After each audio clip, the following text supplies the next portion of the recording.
Ladies and gentlemen, welcome back to the Ground and Pound podcast, the show where, as always, we're hitting you with them elbows of knowledge.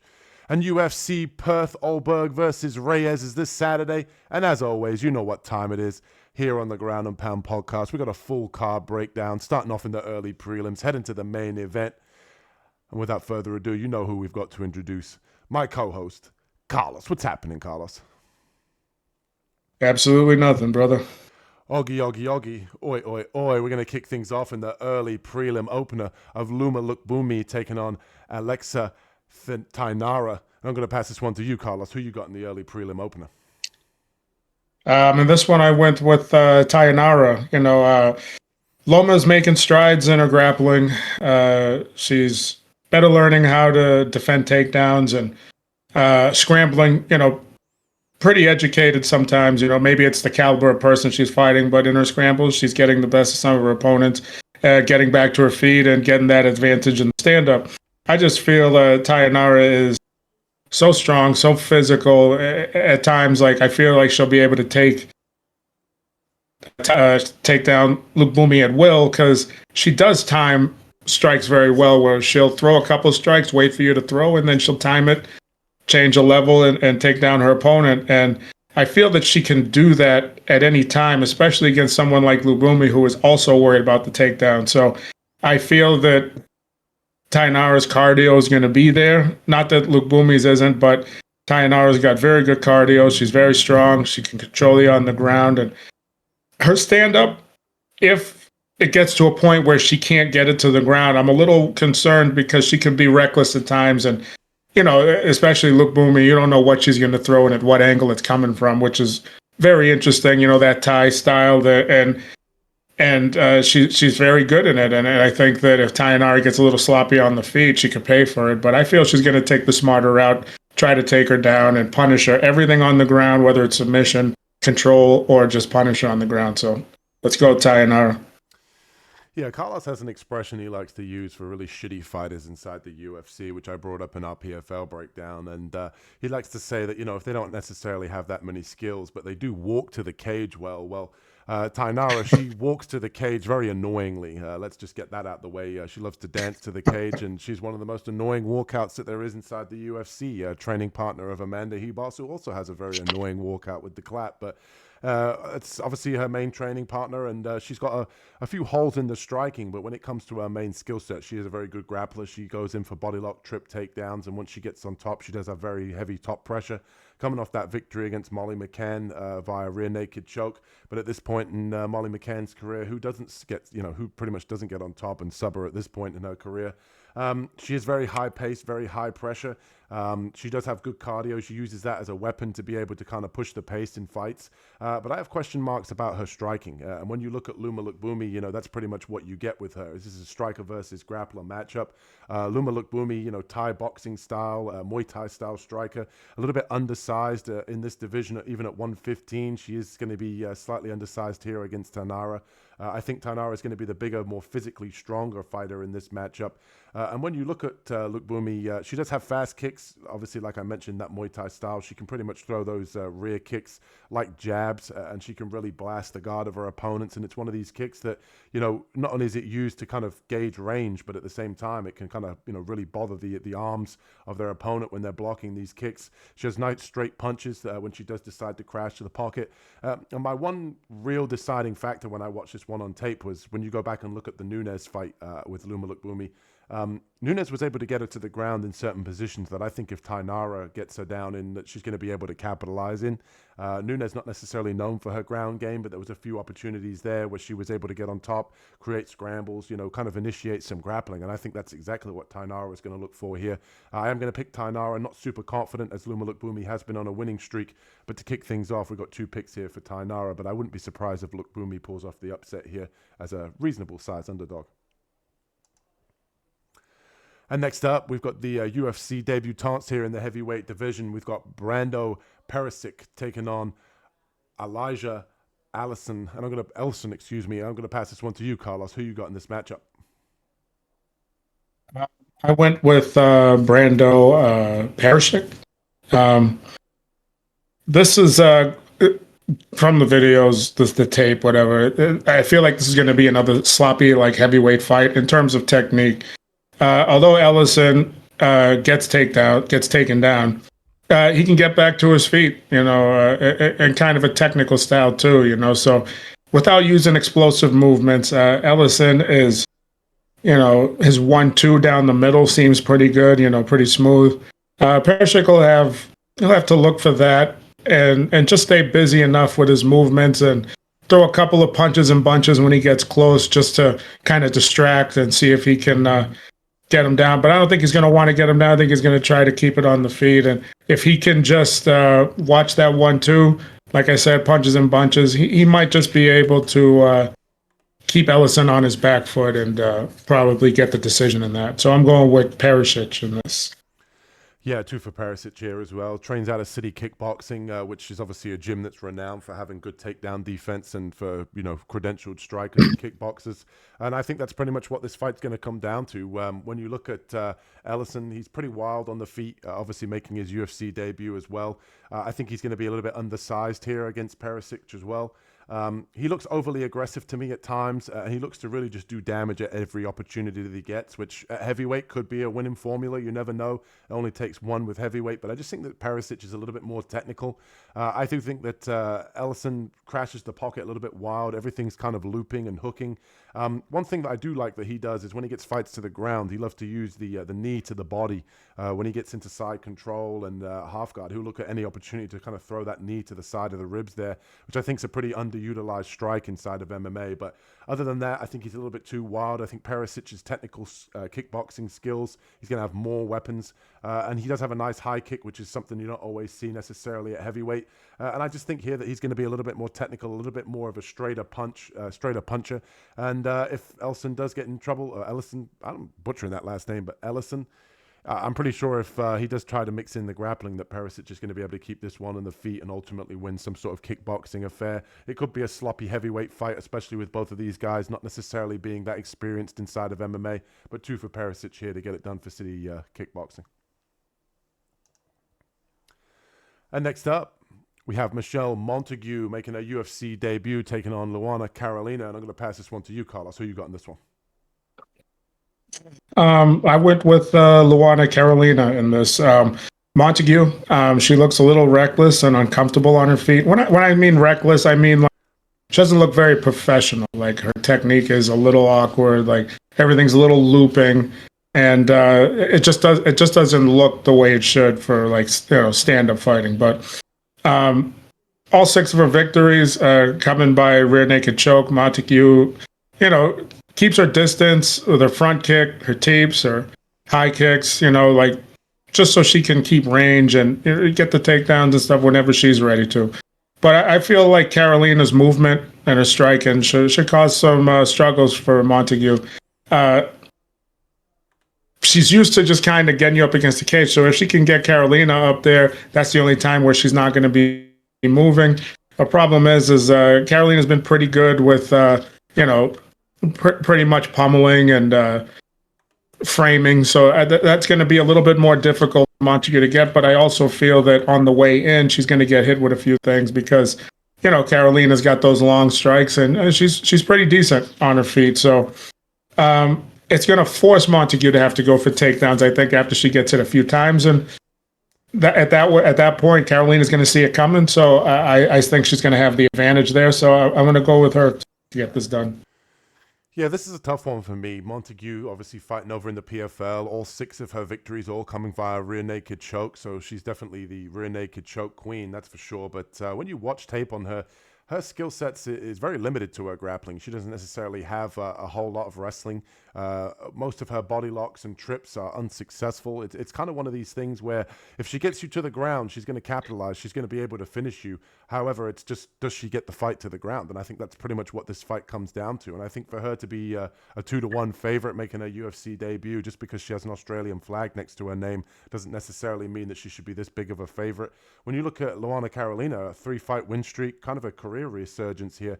She's shown an ability to scramble on the ground. She's shown that an improvement in the striking, like Carlos said.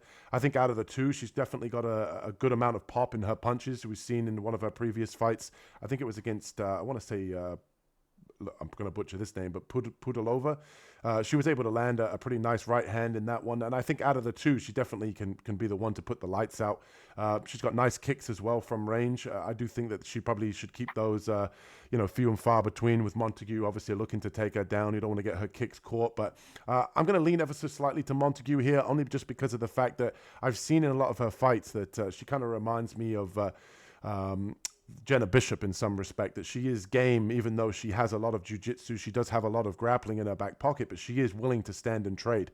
She can throw strikes. They are a little bit arm punchy at times, but she's a tough girl. She kind of enjoys being in there. She's always got a smile on her face when she's in a dog fight. And I just think the thing with Carolina, if you make it a dog fight and get in her face, that she will kind of give you an opening there for a takedown. I think Montague will eventually get the takedown, maybe second round, and ultimately find the submission victory here. She does train at American Top Team. I'm sure that she's going to be well prepared for this one. So give me Montague and a slight lean, not super confident here to get it done. And next up, we have Colby Thicknesse taking on Josias Musasa. Carlos, are you getting down with the Thicknesse? I'm gonna have to disagree with the Thicknesse, and I'm gonna have to go with Musasa. Thicknesse, I like him. He is tenacious, very game. He's tough, constant movement. Also, he may want to implement some of his ground attacks, see if he can neutralize some of the power coming back at him, see if he can get some acid and some blood, and lactic acid, and some blood into those arms and slow down Musasa. But Musasa seems to be okay with grappling and then getting up and striking. And, he's very physical. He's very strong, powerful. He's got decent takedown defense. I don't believe Thicknesse's submissions are going to be the same level as somebody as Carlos Vera, so I don't think he's going to have to worry about that. But I do feel that Musasa is still learning to defend against takedowns and submissions. So, he could get caught with something on his way up from the mat or, as he's going down. So at that point, I don't know if Thicknesse's game is that sharp where he can catch you like that, but I also know that Musasa's got some big power in those shots, and he does it and he throws, and it looks pretty effortlessly when he hurts people. So I think that's something Colby's going to have to watch out for, but I'm going to go with Musasa. I think he can get it done. Can you feel that? Oh, yeah, I'm all about the Thicknesse, man. I don't understand what Musasa's done here. I don't understand what he has done to be the favorite. All right, I'm not gonna lie to you guys. I almost thought about making Colby Thicknesse dog of the week. He's not gonna be the dog of the week. We're gonna pick somebody better this week to get us back on track. But I mean, you got to be down with the Thicknesse, right? This guy, he's impressive. Obviously, a training partner of Alexander Volkanovski, taking that fight on short notice, on about 2 weeks' notice against Alexandra Topuria. I think he made a good account of himself. He bounces well on the outside, very light on his feet. He's got good kicks at range. Looks to mix in takedowns as well. He showed a lot of toughness, being able to take one of the big shots from the older brother of Topuria here. And I think the guy, he has some skills. I definitely think here that this is a much more even matchup than the odds would suggest. And when you look at Musasa, I don't really understand what he's done to be the favorite. He got absolutely fraud-checked in his last fight against Carlos Vera. Obviously, he ate that head kick, but in the moments leading up to that, he was taking a lot of kicks to the body. And he's known for this power. He's known as the KO wizard. But if you go back and look at tape on him and you look at some of his opponents that he's fought, 0-0 guys, very low-level guys over on the African regional scene. He's talked about wanting to train over in the Republic of Congo throughout his whole career, and I think that's a mistake. I think he needs to be able to expand, train with higher-level guys, and I worry about that, especially with him being a favorite in this matchup. Obviously, he does have power in the hands. He is very physically strong. He does have good takedown defense, but I just worry here that Thicknesse is just going to bounce around on the outside, blast kicks like Vera did. Musasa's not going to be able to set up his power shots, and Thicknesse is really just going to dance around on the outside, very Yusuf Salal-like Roadrunner style, and just blast kicks from the outside. So this week I'm getting down with the Thicknesse to get it done by unanimous decision here with the kicks, maybe even mixing in some takedowns late as well. Come on, Colby. And next up, we have Jamie Mullarkey taking on Rolando Bedoya, and I'm going to pass this one to you, Carlos. Who do you have in this one? I'm taking Mr. Mullarkey over here. He's He's going to have to mix in takedowns, which he does. If he can't get it, clinch Bedoya, wear on his body, wear on those arms. Try to lean on him, try to make him a little tired. Bedoya got a very kick-heavy game, so you kind of want to keep it close quarters. Mullarkey does like to fight kind of in a phone booth because he uses a little bit more boxing. He does mix in a lot of strikes and takedowns, but he does like fighting in close quarters. Sometimes it gets him in trouble. Sometimes it gets him the win. But not a lot of volume. So it looks like he has. It looks like in Bedoya, excuse me. It looks like Bedoya sometimes doesn't have a lot of volume, and that he's looking for the perfect shot after he's throwing some kicks. And in all of his UFC losses, it's been a lot of low output. So Mullarkey likes to stay busy. He's primarily in your face.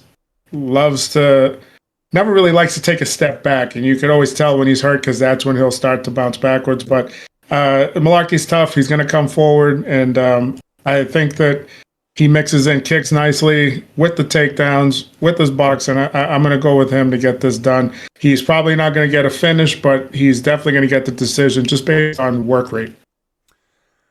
Yeah, Bedoya is 0-3 inside the UFC, and he's really just known for his kind of high volume and high pace, and obviously his known sort of split decision loss to Chaos Williams is his kind of standout performance, and even then it wasn't enough. He is very durable. He's a little bit soft-bodied. He's one of these guys that keeps coming forward even when hurt. And he does like to mix in the occasional takedown. When we talk about Jamie Mullarkey, he's obviously known as the chinny Mullarkey. He's obviously been knocked out in his previous two performances. Nasrat Haqparast obviously knocked him out. Rufi knocked him out as well. Obviously, getting that victory over McDessie was kind of a thing of the past. It seemed like a very long time ago now. But one thing I do like in this matchup is that Mullarkey's had a nice amount of time off.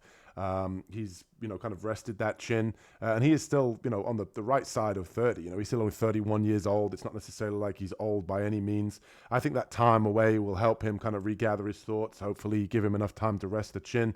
And we also know in this matchup that Bedoya is not necessarily known for his power shots. They are very much arm punches. They are slapping at times, and I think that Mullarkey carries a lot more power. I think he's fought the much higher level of competition as well, and I think this is a kind of get right spot for him here. It's a pick'em. It's pretty much an even money fight, and I like Mullarkey to get this one done with the kickboxing.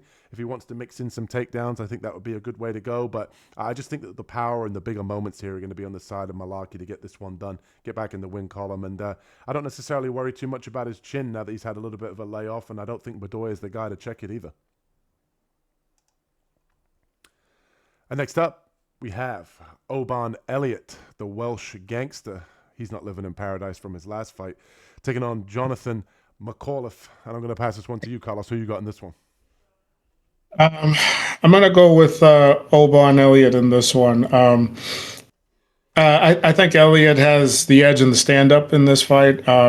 Micallef has very hard kicks to the body, to the legs, probably up top. I haven't seen him land anything up top, but no matter what, those are strikes that even when you block them, it's going to do some damage. And I just think that Elliott's got good enough defense. He's going to be able to nullify some of that. And with some of his too, I think he'll be able to. What I don't like is that he doesn't have a high guard and sometimes just likes to pull back when he's avoiding punches, like kind of flashy, But he does move his feet when he moves back, even though his guard is down. So if anything, with somebody like Micallef who throws very long-range kicks, try to keep your hands up, Elliott. Don't make me look stupid. And I think Elliott's got a bit more well-rounded than Micallef when it comes to the grappling aspect of the guy. I think that he can go from striking to takedown defense, from grappling to pretty much getting back to his feet pretty smooth. And I think that he's got a little bit of a quickness advantage too. And I think that although he does get tagged because he likes to be a little flashy, I don't think, Micallef can exploit that because he is pretty talented himself, but I don't think Elliott's going to let that happen. I think he's going to come in pretty sharp. So I'm going to go with the Welsh gangster in this one. I'm going to have to disagree. I think this one's close, but I'm going to go with Micallef here. I think this fight really just comes down to can Elliott get the takedowns, and we've seen in previous fights that when he can't get the takedowns, I think he struggles. He tends to hold people up against the fence. They reverse position, and I think that Micallef's a smart enough fighter here to not engage with the grappling and really get out at range here, where I think he's going to have a lot more success. Carlos mentioned the rear kicks of Micallef, where they are very powerful. You saw in that Kevin Doucette fight, he was blasting those kicks to the body, even to the guard and the elbow of Doucette, and then coming upstairs with the head kick as well, which he was able to drop Doucette with early in round one. I think that this guy's a problem. I think he's a very, very decent fighter in the respect of being not necessarily a physical specimen, but he's in good shape. I think he's the better athlete out of the two against him and Elliott. Elliott really just known for his wrestling and boxing, not necessarily a ton of kicks, and I think that the kicks here of Micallef at range could definitely play a factor. We've seen in the past as well that with Elliott that he can, get his chin checked at times. He is very tough. He is very durable, obviously known as the Welsh gangster for a reason. His chin is obviously very gangster, but I just think it comes down to can Elliott get the takedowns, and I just think if he doesn't, which I don't think he will, I think the Micallef striking here is going to be enough. He's light on his feet. He's very good at range. He's got decent hands. He showed that he can, kind of out kickbox or somewhat of a kickboxer in Kevin Doucette, but I'm not confident only because of the fact that we don't necessarily know how good Kevin Doucette is. I mean, the guy literally pulled out of a main event in his home country of France over in the PFL. So who knows the kind of, cojones that guy really has and how good he is. He's cut from the UFC. Micallef beat him. It looked like a good win at the time, but maybe, Doucette wasn't all that. But I'm going to go with Micallef here to get this one done. I think he keeps it on the feet, and I think his striking is going to be a little bit better here. And he gets the win against the Welsh gangster. Can't believe you called Doucette a kickboxer. Jesus. Speaking of kickboxers, and next up we have Cam Rowston taking on Andre Petroski, Carlos's favorite fighter. So I'm going to pass it over to you, Carlos. Picking Petroski, right? I am picking Petroski in this one. Really? The way I have it is if Rowston can give the performance that he gave on the Contender Series against Petroski, he's going to win this one, no problem. Whether he rocks him on the feet and subs him on the way down or gets him down, subs him, however that goes. I just don't think, maybe it's something that he newly found in himself, that he's like, I can strike with these guys. But Petroski's really not that bad. And for Rowston to be able to exploit that strike, and it's going to probably have to be late second round, third round, where he's going to exploit Petroski. And like I said, I'm not a fan of Petroski. I think he's, I don't even know if I'd call him overrated. I think he's rated exactly the way he should be. And I just don't find him to be super impressive. Like, he has this high level of wrestling that you hear about, but he has a hard time taking guys down. They say his striking has improved, and he ends up getting outstruck by everyone except the guy that, can't strike at all. What was his name? The jiu-jitsu practitioner? Rodolfo. Anyway. Vieira, that's correct. So, how good could you possibly be? But you're in the UFC. That means you got to be pretty good. You're going up against Rowston, and Rowston, if you watch his regional fights, his stand-up game is very lacking, but then he comes in on the Contender Series and he looked like a world beater on the feet. So, and it wasn't for very long, but he did look like he was very competent and he was dangerous. So I can't trust that, so I'm going with Petroski. It hurts, but I'm going with him. I like how you said a lot of negative things about Petroski and then said you were going to pick him. I thought you were going to flip-flop and go with Rowston halfway through there, but I am going to go with Cam Rowston here. Dog of the week for Rowston here. And I looked at this matchup, and when you look at it on paper, I think Carlos makes a lot of good points about the negative side of Petroski. If you look at his skill set, he's pretty much just a jab and a right hand and the takedowns, right? Obviously a guy training over in Philly with some of those high-level grapplers, but he's not necessarily known for getting guys down and holding them down consecutively. And I think here that the size, the reach is all going to be on the side of Cam Rowston, obviously fighting out of City Kickboxing, a gym known for being able to defend takedowns. I think if they keep this one on the feet, Rowston's going to have all the success he needs at range if he wants to crash the pocket with elbows. I think when it comes to the striking here, I think Rowston, if he gets in the face of Petroski, he can melt him on the feet. We've seen with Petroski as well, I think that he's got a little bit of quit in him. If you go to the body as well, I think that you could definitely wear on that gas tank as well. I think it just matters if Petroski can get the fight to the ground. The way I see it is if Petroski gets the takedown early in round one, this could be a fight. If Petroski has, very little success getting this fight to the ground early in round one, he's either going to get tired from attempts or he's going to, kind of face the fact that he's not going to be able to get this one to the ground. And from there, he's going to realize he's going to have a much bigger, kind of more physically dominant striker in front of him out of city kickboxing, ready to kick his, gut in with, teeps up the middle, attack the calves. He's going to have the range. He's going to have the striking advantage here in Rowston. It's just going to depend on whether Petroski can get the takedowns. And I don't think he can. I think the city kickboxing team does a good job of keeping fights on the feet with their guys. And I think the striking is going to be one-way traffic. So Cam Rowston here, dog of the week, get us back on track. And I will say as well that obviously UFC debut, Rowston actually said in his last Contender Series fight, I actually went back and watched it, he wanted to fight on this card, so he's known about this matchup for a while. It's a fight that the UFC's put together, and I think it's a good matchup for him because we've seen with Finney in his first, Torian Finney in his previous Contender Series loss, Finney was able to take him down and hold him down for 3 consecutive rounds. Petroski does not have the gas tank to be able to do that for 3 straight rounds, so even though Rowston's good off of his back with pure jiu-jitsu, I like to see him keep this one on the feet, and ultimately I think he can get Petroski out of there. And next up, we have Navajo Stirling taking on Rodolfo Bellato. And I'm going to pass this one to you, Carlos. Who you got in this one? I'm going to go with Navajo Stirling. Bellato is he's physical. He's looking to pressure. Sometimes the pressure that he gives really isn't the best. It's just walking forward, and he walks into some shots. And I feel that if you do that against Stirling, he's going to get some respect from you, whether he's going to force you back, force you to hesitate coming in, or put you out. Now, I haven't seen him with that big kind of power to put you out with one shot, maybe round one, you know what I mean? But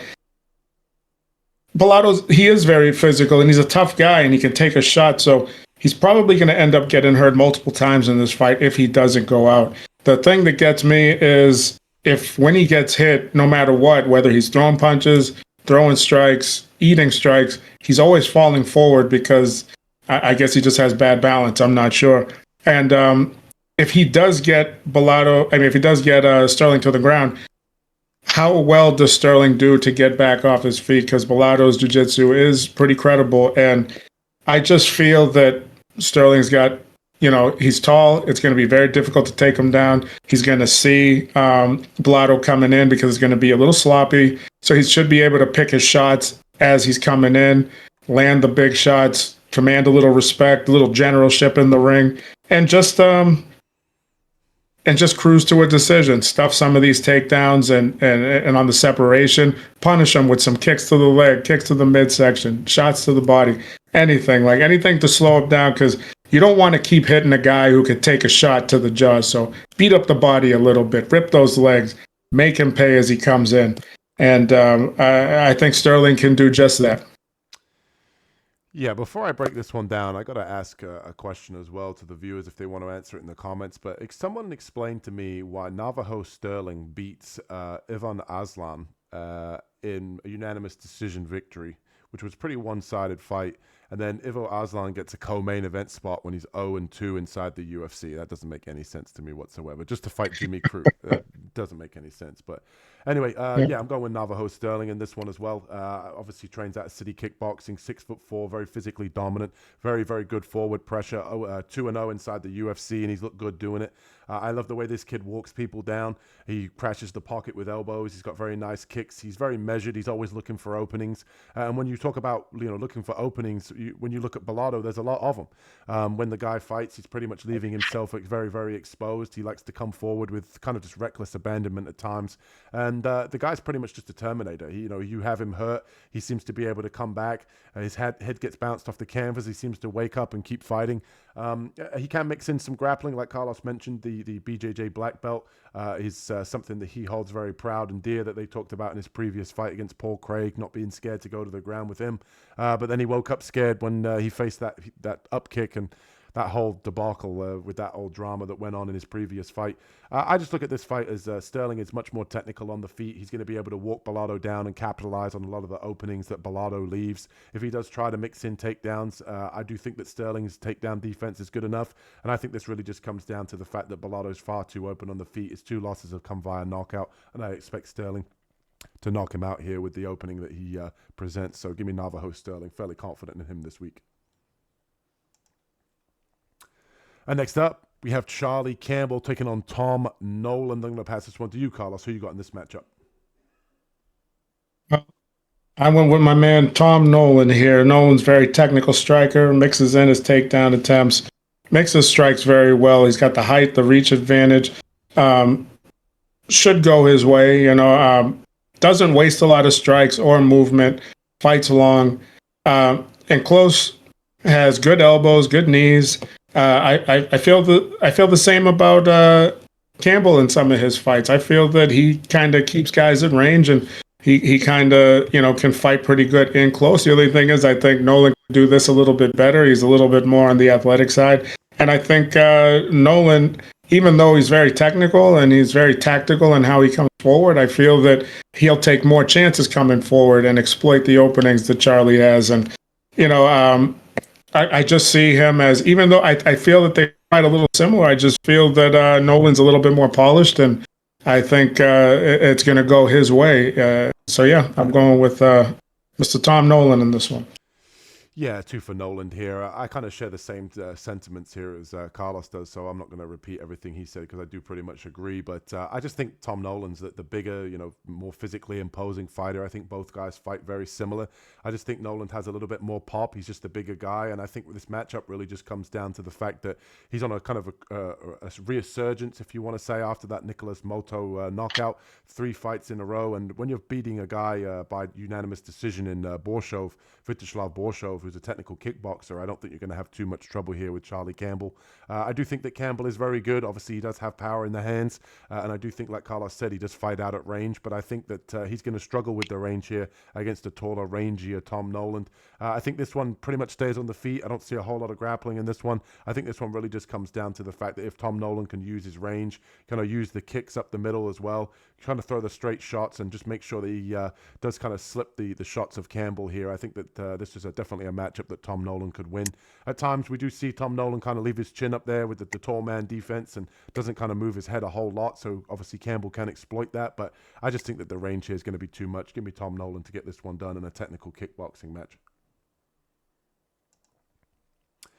And next up, we have Louie Sutherland, UFC debutant, taking on Justin Tafa, and I've just realized that those records are the wrong way around, but sue me again. Carlos, who you got in this one? I went with Justin Tafa in this, but that kid Sutherland, he's I just kind of like how he has like a pro wrestler vibe to him, where he's always kind of screaming in almost every picture and flexing in every picture, and I think it's hilarious to me. I like it, yeah. And when you watch his fights, he's not actually like, he doesn't come out wild and crazy like the Ultimate Warrior or something. He's actually pretty sharp when he's fighting. Like it's not that the movements look athletic, but he doesn't seem to be very like I said, very wasteful. He'll exploit openings when they're there, and but he leaves openings as well. And the reason why is because as he comes forward, he leaves himself open to being taken down if someone is strong enough, because he looks like a big boy and he's defended some takedowns pretty good. And if somebody can gain respect from him, which so far, he's done pretty good, where he's when he's not just being reckless, he's backing guys up. So he must hit hard too. But if he's gonna come forward and he's gonna try to fight someone like Tafa now, it would be great if he could take Tafa down, because if you do that, he's gonna stay down for the rest of the fight. But I feel that this is gonna be a stand-up fight, and we're gonna find out one of two things about Sutherland, like, can he take a shot from Tafa or can he not? Because he does look like a little bit of a juggernaut, but Tafa can hit. And, I wish Tafa would throw in some kicks, something to set up, or some knees, something to set up those overhands that he likes to throw and those straights. But he's a one-trick pony, and if he catches you with it, it can go night-night. But it works for him, so I'm going to go with Tafa, because I think that Sutherland's going to get in his range and he's going to get clipped. But for some reason, I feel that this Louie Sutherland guy, after he wins, he's going to cut one hell of a promo. But I'm going to go with Tafa on this one. Yeah, the Vanilla Gorilla, big fan of the name. And if you don't get a chance as well, check out his picture on Tapology, the traps. It's all about the traps, baby. Yep. And I'm on the trap train here. I'm going with Sutherland. Trains out a great British top team. And I've been impressed with what I've seen, obviously fighting over in the PFL. He's fought over in Bellator. And to me, most of his losses come against guys that have got high-level wrestling that can take him down and kind of smother him, get on top, take away some of that power, and really wear on him. And we know with Justin Tafa, the last thing he wants to do is wrestle. This guy wants to put your lights out. He wants to stand and trade in the pocket with throwing big leather. And I think that Sutherland here has a lot more tools that he can use. You see on some of his fights that he'll blast kicks from the outside. He will be happily, kind of mixing in takedowns, getting to body locks, and he kind of mixes things up very well. And that's why I'm going to go with him here. Obviously, UFC debut. The jitters might get to him. He might be over aggressive and be willing to trade with a guy like Tafa, which is always dangerous. But you're giving me underdog money on a guy that has more skills and willing to use more of those skills. He's taller as well. Obviously going to have a little bit of a range advantage. He can blast kicks from the outside and kind of frustrate Tafa. He can mix in grappling, and he's sitting at plus money. I almost made him dog of the week. And one thing I will say, and I've said this time and time again, that the Scottish are basically as tough as the Mexicans over here in Europe. Scotland is the Mexican toughness. Those guys are tough. I know that he can take one hell of a punch. The guy is definitely, like Carlos said, he's a juggernaut. I believe in that. And just look at those traps. Why would you not pick him? So I'm going with Sutherland here to get this one done here against Tafa. But obviously this one's just going to come down to who lands first if these guys do trade in the pocket. I just like the weapons that Sutherland has that he can use compared to the weapons of Tafa in this one. And next up, we have Jake Matthews taking on Neil Magny. I'm going to pass this one to you, Carlos. Who you got in this one? Feel like I for this. I'm just going Jake Matthews. Younger, more talented, good movement. He's not going to get tired. Neil Magny got out of his opponent. And that's pretty much what I got. Like, if you don't get tired, Magny can't hurt you. And I think Matthews has got too many weapons, too many tools. Even if Magny can take one of them away, he's got another one, and another one, and another one. Yeah, I'm going to go with, in comparison to Magny, so I'm going to go with Jake Matthews. Yeah, two for Matthews here. Obviously, like Carlos said, Neil Magny, a guy that, as long as you don't get tired, you should be good. He likes to get you in the clinch. He likes to wear on you. He has a nice straight jab, a nice right hand. He can put up volume and use cardio to his degree of weaponry here. But Jake Matthews, to me, is the much more dangerous fighter. And when you look at that Chidi Nchukawani fight, he was able to get the first round rear naked choke. My breakdown of that fight, and I know Carlos kind of shared the same sentiments as well, is that Jake Matthews, he's very good going forward. He has good boxing. My thought process with that fight with Chidi was that he's going to struggle with the long-range kicks and the long-range weapons and reach advantage that Chidi possesses. Ultimately, he proved me to be completely wrong because he was able to get that first-round submission. That's MMA for you. And to me, Neil Magny doesn't possess anywhere near the power or the finishing capability that a guy like Chidi Nchukawani does. So I don't think the range here of Neil Magny is going to matter too much as long as Matthews stays out of the clinch and doesn't sit there like Phil Rowe did. He should be completely fine. I think all of the finishing upside is on the side of Matthews. He's in his home country. He can get it done on the ground. He has power in the hands. And he's kind of on a career resurgence, 3 in a row now. His only recent loss has come to Michael Morales, who's obviously up there in the rankings and maybe even next for a title shot potentially. So like I said, I think Matthews gets this one done. He's earned the right to be a big favorite in this matchup against Magny. And I just don't see what Magny's going to be able to do to keep him off outside of a jab and maybe clinching him up against the fence. So give me Jake Matthews here to get this one done. I don't necessarily think he finds the finish, but I think this one should be a lopsided decision. And next up, we have Jack Jenkins taking on Ramon Tavares. And I'm going to pass this one to you, Carlos. Who you got in this matchup? All right. This one I kind of went back and forth with a few times, but I'm going to end up settling with Tavares here. My whole thing is if Tavares can find a way to minimize or take a little power off those leg kicks from Jenkins, once you do that and he can't implement that little bit of his game, I mean, his striking goes down, his ability to strike goes down significantly, and he's not known as a guy that's going to take you down and just control you and look for submissions. He doesn't have that kind of game. Everything gets flowing for him when his stand-up gets flowing, and his hands aren't very impressive. it all starts with the kicks with him. And if Tavares can find a way to evade some of these kicks, ride the power with it, you know what I mean? Like, which people have done in the past, like, yeah, he's going to be able to nullify the kicks, and then he's going to be able to implement some of his boxing. Now, if Tavares gets a little greedy and he decides to sit in the pocket with him and try to exchange and gets torn apart with some of these kicks to the body, to the leg, to the calf, yeah, he's going to lose this fight. But if he fights smart and he changes angles in the right way to ride with the power, that way he doesn't have to absorb all of it, yeah, he's going to do well in the pocket with Jenkins, because Jenkins doesn't have big power like that. And Tavares has pretty good accuracy with a strike. So I'm taking Tavares. I think he can get this done. But, you land one kick, it can change the way you think for the rest of the fight. So I'm not completely confident in it, but I think Tavares can win. Yeah, you're going to hear a lot in this matchup from the commentary team about Jack Jenkins's 3 previous, I think it's broken shins that he's had on his opponents. They're going to talk a lot about that, the same way that Joe loves to talk about eye pokes and calf kicks and all that stuff. If Joe Rogan's on this broadcast, be prepared for that. Jenkins is obviously known for his calf kicks, and that was pretty much the tail of the tape for this fight for me. When I saw this fight on paper, I knew exactly what they did. They put this one on the main card for Jack Jenkins to get another calf kick stoppage here. Ramon Tavares, known for his boxing. And that's pretty much all he does. He likes to walk people down. He likes to throw leather in the pocket and pretty much just box. He won't mix in a lot of takedowns. He won't check a lot of kicks. He won't throw a lot of kicks. I think that's an ideal opponent for a guy like Jack Jenkins to get back in the win column here after coming off that Gabriel Santos loss.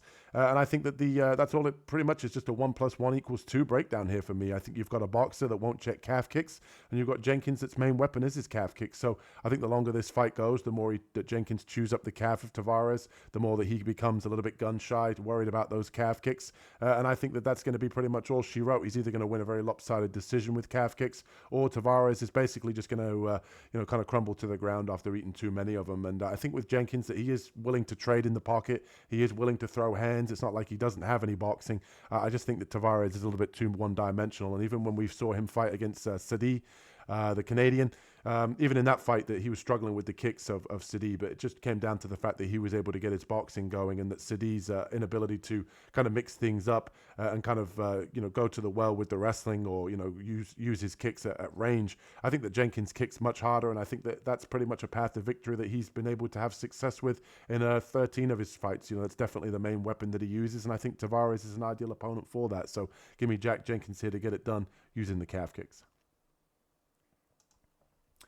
And next up, we have the co-main event here for UFC Perth. And as always, if you're enjoying the content here, hit that like and subscribe button, as we have Oban Erslan taking on Jimmy Crute. And I'm going to pass this one to you, Carlos. Who you got in this one?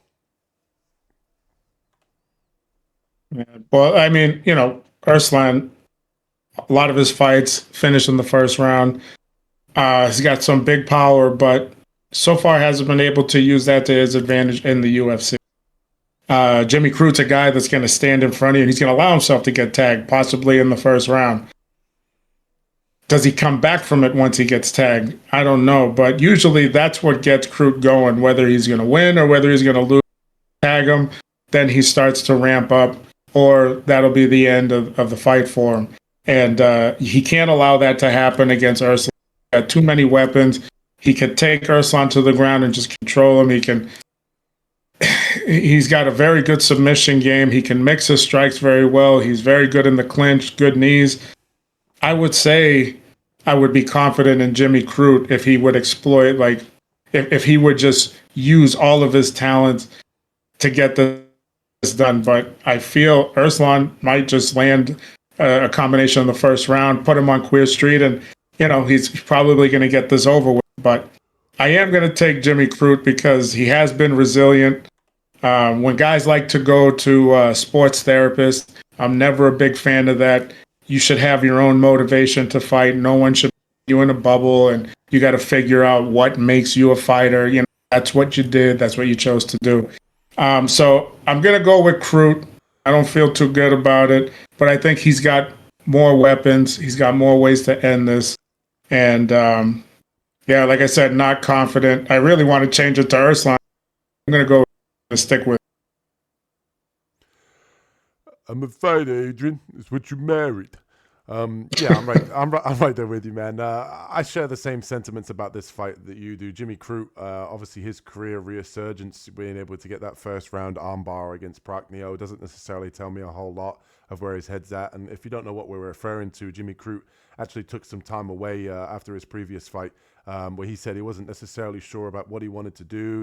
Had an unhealthy obsession with MMA and kind of just going through a whole mental struggle. And I think when you're fighting inside the UFC, it's a very stressful thing.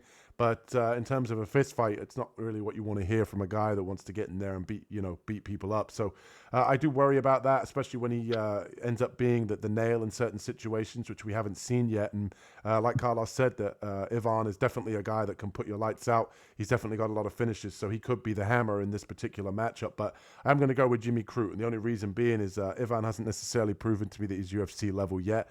0-2 inside the UFC. When he lost to Kutalaba, he did get taken down in that fight. And I do think that Jimmy Crute obviously looks to like to get fights to the ground, and he has better jiu-jitsu than Kutalaba. I think that's a path to victory. If you look at the previous fight that Ivan had against Navajo Stirling, he was outstruck in that fight, obviously against a technical kickboxer, but Jimmy Crute does have power, and he has nice setup in his shots. He showed that in the Bellato fight.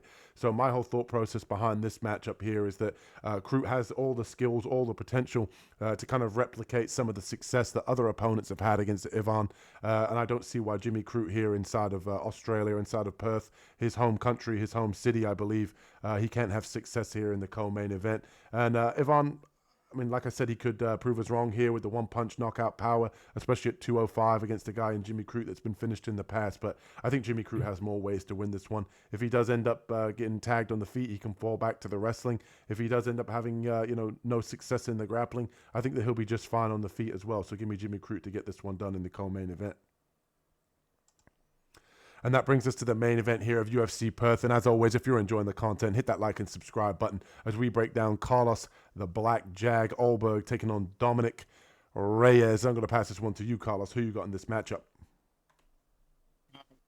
I'm going to go with Olberg in this one. And my mind's telling me I should take Dominic Reyes. But after Olberg fought Jan Blachowicz, that was a very unimpressive performance.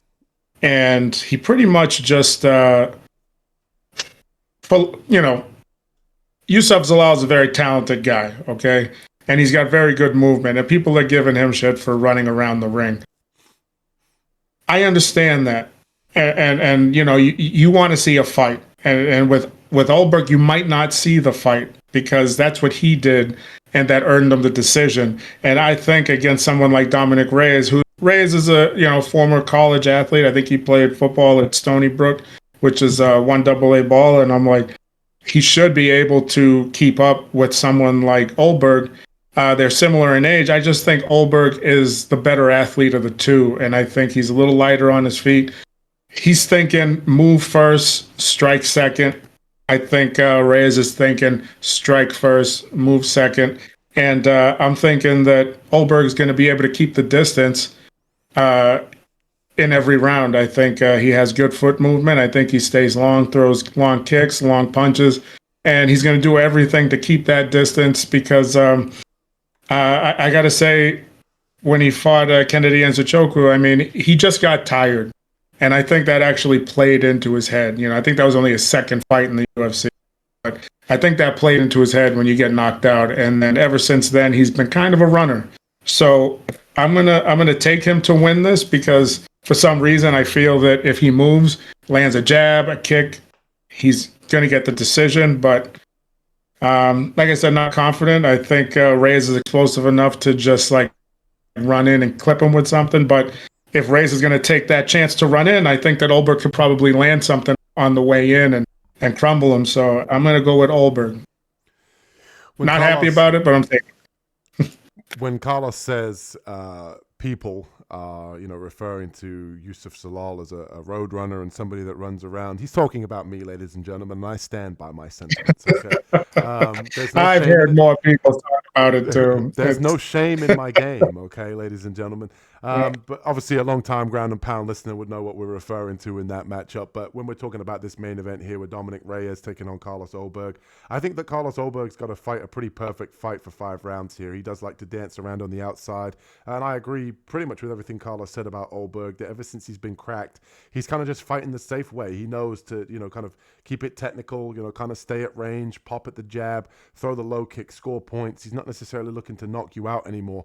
Obviously, him coming off that submission victory that he did have against the Asian fighter that's name eludes me at the moment was kind of a surprise finish. We didn't necessarily expect him to get the rear naked choke. But when you talk about Dominic Reyes, I think the chin issues are a thing of the past, and you can clip that and play it back when Dominic Reyes gets knocked out at the weekend. I think that'll make a great meme.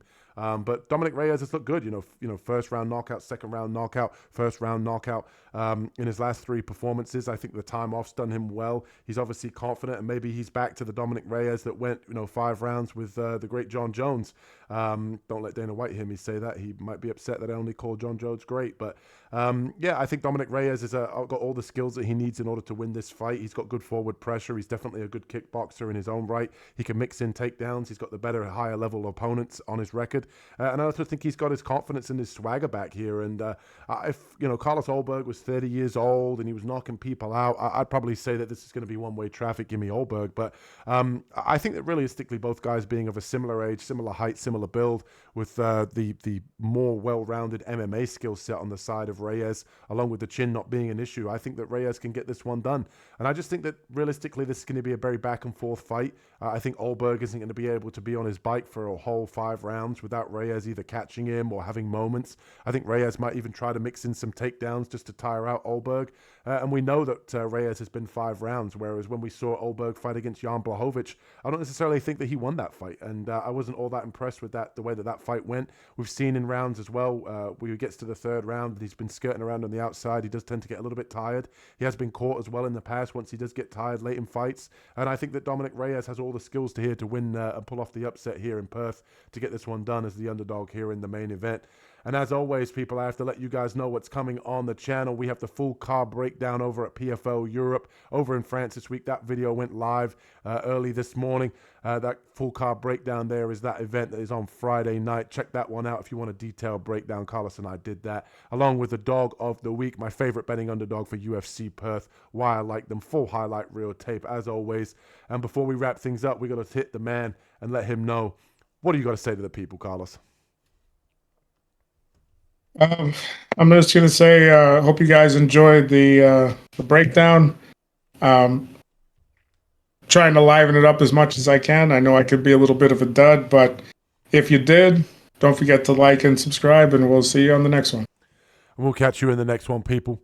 Peace. Peace.